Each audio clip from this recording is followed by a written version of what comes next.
You know why your Rebbe sent you to me? Sent you here so you should know that a person who doesn't have such strong Avos Yisrael, that even when he sees a Yid who is full of Averis, he won't go and hug him and kiss him. He hasn't reached even half of the service of God he's supposed to.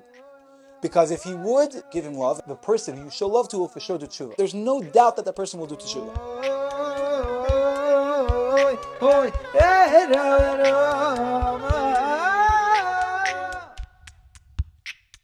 Tzvach, everybody. Tzvach. Okay, so this week's story, there's three names of Chassidus here, so you have to halt cup, okay? Don't get mixed up. You have Reb Shlomo of Karlin, and Reb Uri of Sterlisk, and the Tzaddik of Neschiz. Okay, so before Reb Shlomo Karliner, before he passed away, he gave a tzava to his students. All the students should go, and then after him, because he's passing away, who's going to be their Rebbe? Now he told them to go and to tell them to go to Neschiz, and they're going to go to the Tzaddik and Neschiz in order to find the new Rebbe. That's where they're going to go. So Reb Uri of Sterlisk, he when he finds out that his Rebbe passed away, he goes and he asks everybody else who knew, what did the Rebbe tell us to do? So he says, he told us to go to Neschiz. So right away he gets up and he travels to Neschiz. Now, he comes into the room of the tzaddik, and he sees, people are coming into the room for, you want to call it yichidus or whatever, to give shalom to the Rebbe, whatever it is, and he sees that there's a certain rich man that the tzaddik of Neschiz says, he greets him warmly, he gives him a lot of kiruv, he treats him very well. Now, this Reb Uri of Sterlisk is a tzaddik, and he looks at his face, he looks at the rich man's face, and he sees that this guy had sinned recently, and it wasn't it was a big sin.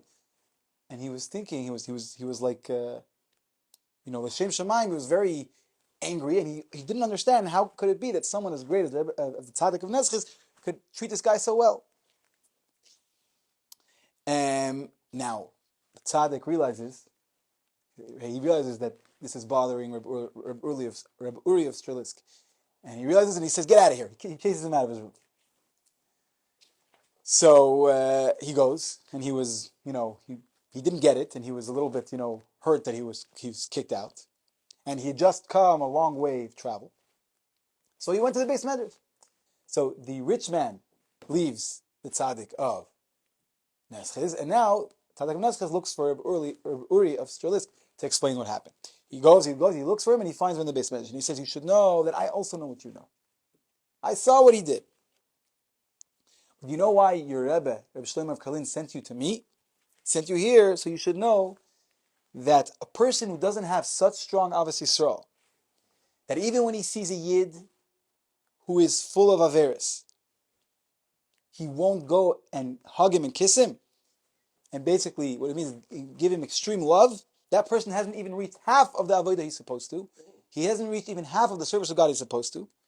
Because if he would give him love, and obviously we know that true love isn't, not to act like it, but to really love them, that a person feels that. And the person who you show love to will for sure do tshuva. There's no doubt that person will do tshuva. And he'll be greater than a tzaddik gama. Why? Because, like he says, Bali tshuva, right?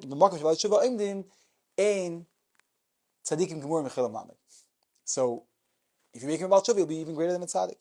And he says that's the only person who you won't be makar is someone who's doing averis just to make Hashem upset. So it's not that he has taivas and he does averis. If he does it just because he wants to anger Hashem, but aside from that, anybody that you show true love to, he'll do tshuva. Reb Uri of Sterlisk, when he heard these words, he was quiet and he realized just how great the Rebbe of Neschiz is, and he stayed there and he was his chassid. Now I just want to add, when we're talking about tshuva, if you didn't watch the Living Torah of this week yet, you should, because it's incredible. It's incredible. A bunch of people were basically telling a story about how their Rebbe gave them advice or told them whatever it is to do in order to have a refuah shlema. Incredible stories, miracles. But something that the Rebbe says in the Sikha that was brought there is that Iyar, which is right now we just finished Shabbos Varchim Iyar, stands for Ani Hashem Rifecha, I am Hashem your healer. And he says that the Rebbe says just like medicine, that you only need a tiny amount. It's not like food, right? For food, you have to eat a certain amount in order for it to give you the sustenance you need. But medicine, you only need a tiny, tiny piece, and it does its what it needs to do, right? It does its healing work. So he says, how much more so if Hashem is the one who's giving the medicine? And what's that medicine? It's tshuva. Tshuva is what causes, when we return to Hashem, returning to Hashem causes us to be healed. And because the healing comes from Hashem, even a tiny bit, just a hear of tshuva, already will bring us back to Hashem, already will heal us. So, we really need it. Am Yisrael really needs this healing right now. And let's return. Let's do teshuvah. Anyways, good tzvach, everybody. And thank you for being here. And good luck, everybody. Until next time.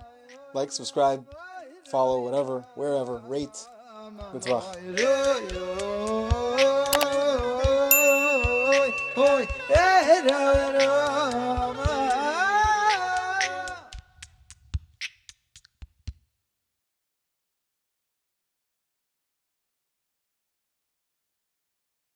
And now for some bloopers. Thank you for the peanut gallery and all the opinions.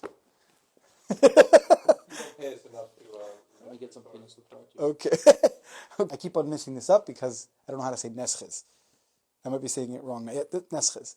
Yeah. Okay. I said it right. Now, Do you have a whiteboard where we can write these names down to keep track? next time. Who wants to sponsor a whiteboard? Yes, I'm with you, so just, Okay, guys, fine. My apologies. Happy? Okay.